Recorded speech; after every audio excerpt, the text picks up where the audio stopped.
Well, some sad news. The man responsible for the catch has passed away. Former 49ers tight end Dwight Clark died on Monday after a 3-year bout with ALS. Clark was just 61 years old and will forever be remembered in Niners history for hauling in the Joe Montana pass in the back of the end zone to win the 1981 NFC Championship game and really kickstart a San Francisco Super Bowl dynasty. Now, many of Clark's former teammates and friends expressed condolences on social media, including Tom Brady, who grew up a Niners fan and shared a story of being at the 1981 championship game and watching one of his idols, as he called him, in Clark, make that catch. He also shared a story of meeting Clark as a kid as they shared the same orthodontist. Now, Brady expressed his gratitude towards Clark, saying, "I never forgot the impact he made on me, as all of our heroes do."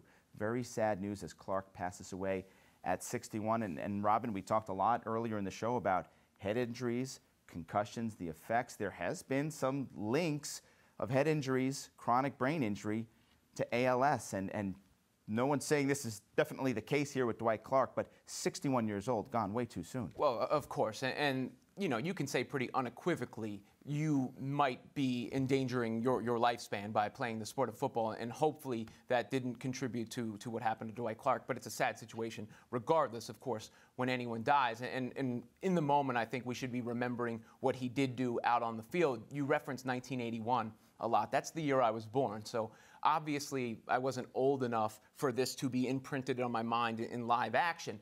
But it is so iconic. It feels like I witnessed and watched that live, as it is a catch that will live forever. An iconic moment, but also most importantly, it really generated what the Niners did. It started that dynasty run.